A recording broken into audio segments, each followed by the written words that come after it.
Buying a house is exciting, but has anyone ever showed you what the closing costs are? Buying a house without knowing your closing costs is like painting your house without knowing the color. When you know your closing costs up front, you're going to be better prepared. And most importantly, you're going to be able to make a quick decision, which you have to do in this market. Hi, I'm Shakeima Chatman with the Chatman Group with Carolina Elite Real Estate, and in this video, I'm going to walk you through what your closing costs are so you're going to be prepared when the time comes to make that quick decision. So the first cost you need to be prepared for is the down payment, which isn't really a cost per se, it's coming off the purchase price of the home. Now, I'm sure the first thing you're thinking is, well, how much of a down payment am I going to need? Well, that's going to vary. There are some programs where you can actually buy a house with no money down, and then there are programs where you may be required to do 20% down. But typically, most people are prepared to do a 3 to 3.5% down payment. Now let's get into the actual closing costs. Now these are costs that you're going to have to pay because there's always a cost to doing business, and there's definitely costs associated with buying a home. So let's talk about some of the biggest fees you're going to see, and those are the bank fees. The bank will charge you fees such as origination fees, title costs, all associated with their part of doing the loan. So here's the thing you need to be aware of. All loans are not created equal. Fees can vary from bank to bank, and you also need to be aware that the fees will change depending on the type of loan you have and the cost of the home.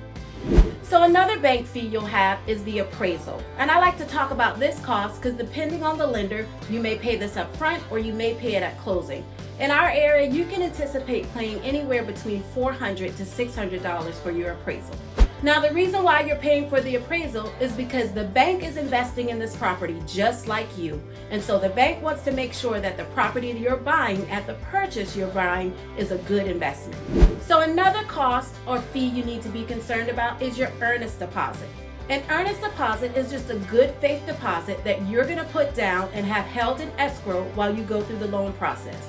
This fee is held so that the seller knows that you're serious about buying your home. Now, the earnest deposit can be anywhere from about $500 to $5,000. Typically, it's about 1% of the purchase price of the home. So the next expense you need to be concerned about is the home inspection. Typically, people spend about 15 minutes in a house before they make the decision to buy it. So the home inspection is critical so that you can find out everything that's wrong with the home or also learn how the home operates. So in our state, you can be prepared to spend anywhere from $250 to $600 on an inspection. The cost of the inspection can be determined on a few things: the age of the home, whether it's on a slab or a crawl space. All of those things the inspector will take into consideration when they give you a quote on the cost for the inspection. Now, are there any realtor fees associated with buying a house? There could be. In our state, it's perfectly legal for a real estate agent to charge you a fee for their services. However, I personally don't charge my buyer clients a fee. I know that at closing, I'm going to be paid out of the transaction from the seller side, and so I don't charge a buyer agent fee. So taking this into consideration, it's really wise to use an agent to help you in the process of buying a home, because the vast majority of the time, you're not going to pay that agent fee. And why not get someone who does this all the time to represent you for free? So as you can see, it's going to be extremely important that you understand the cost of buying a home before you even put your foot in a home or look at anything. The last thing you want to do is get excited about a house and then screech at the closing table you have these unexpected costs. So if you would like an idea of what your costs will be, contact us and we'll help you put together a good budget so that you can be prepared to make your first home purchase. Thanks for taking the time to watch this video, and if you want more information on buying a home, visit our website at www.thechatmangroupsc.com. This is Shakeima Chatman with the Chatman Group with Carolina Elite Real Estate, serving the Charleston and surrounding areas.